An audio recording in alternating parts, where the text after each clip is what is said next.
Hello everybody, this is John from John's Long Box. Today I thought I'd do Spawn #1, Image Comics, $1.95 cover price. This is of course Todd McFarlane, pencils. Alright, this is the famous comic that took the comic book world by storm. Story, pencils, and inks, Todd McFarlane. Okay. Yeah, 1992. Alright. This is literally the first time I've opened this since I read it back in 1992. I collected Spawn, I think, for the first 20 issues, and I kind of lost interest. So I barely remember this, so this is kind of fun.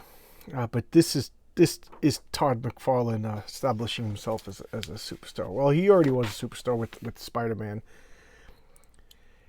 He revitalized the slumping sales in Spider-Man after the the Clone Saga, and he got Spider-Man back into the spotlight. And he was dissatisfied with the money that he was making, and they wouldn't negotiate with him. And he moved to Image, founded Image Comics, and created his own character. And the rest is history. I mean, movies. I think there's another movie in the making, but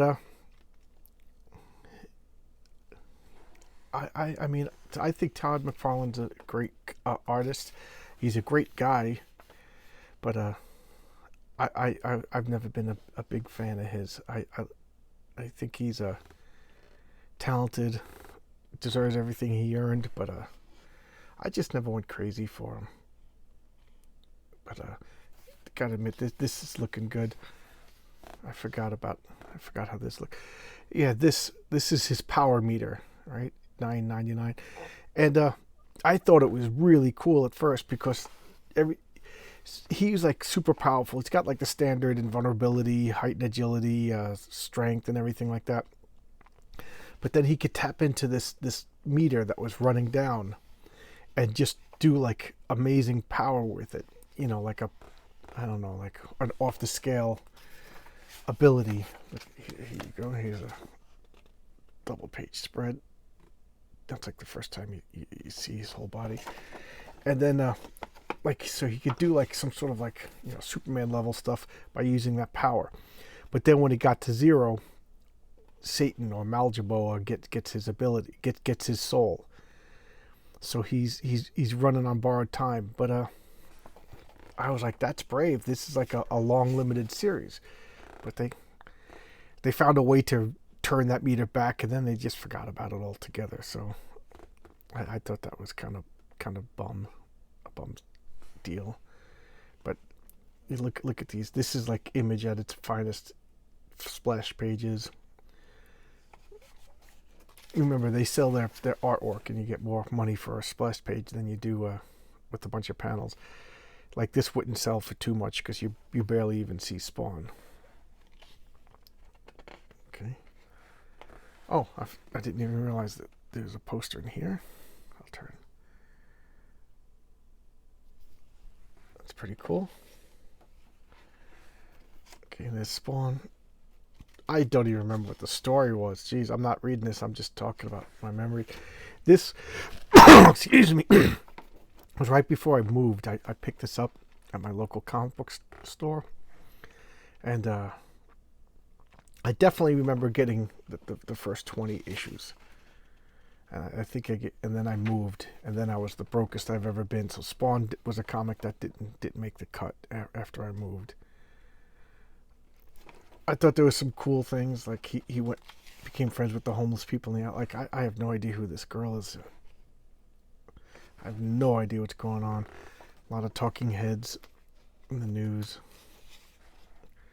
Yeah, Spawn was like living in this alleyway with a bunch of homeless people, and one of them was like Elvis. I thought that was pretty cool.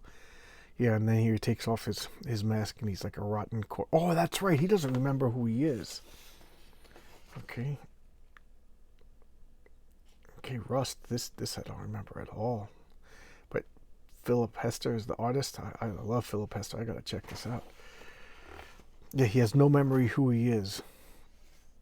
And these are the two cops that were investigating him. See, he went down one click. Look how dirty my fingers is. I'm working in my comic book room, having a beer, and reading a comic. And that's the devil, Maljibo, I think he was called in this. The Violator. That was that silly clown looking thing. Oh, here's Dave McKeon's Pit. He was like a Hulk ripoff. This guy was something else as far as that. George Perez during Spawn. All right, look at gorgeous George Perez artwork. Okay, here's a article by, they didn't have a letters page because this was the first issue, so Todd McFarlane wrote like a little essay. Okay, Malibu Comics. Malibu Comics, believe it or not, was the comic that company that gave us Men in Black, and then it was bought by Marvel Comics, and then everything was just squashed. I wonder why Marvel never did the Men in Black. They own it. Okay, the Protectors. That was pretty quick. In-house ads for oh no, this is just comics. Okay, just Marvel, Dark Horse. Okay, but there you go. That's Spawn. Don't have much to say. I don't really remember the story too well. I should reread Spawn. I bought a box of back issues, so I think I have up to like issue 200, and I think I only read up to issue 60. So Spawn is something I know the gist of it. I remember watching the animated series on MTV. I enjoyed it.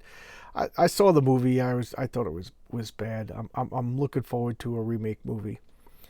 And Todd McFarlane just did a Kickstarter with Spawn action figures, who made like $2 million or something like that. This guy's got the golden touch. Such a good businessman.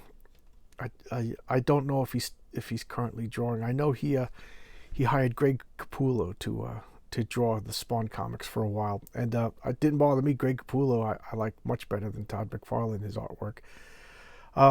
There you go. That's Spawn. Hope you enjoyed this. Please like my videos. Please make some comments. My Twitter is JLongbox.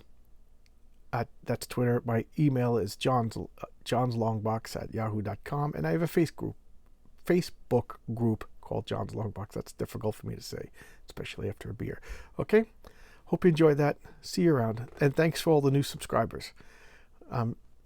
Got a new microphone. Hope it sounds well, and as you can see by my dirty hands, some progress has gone on in the comic book room, and that I can't wait for that. That's going to be a lot of fun. All right, see you around. Thank you. Bye-bye.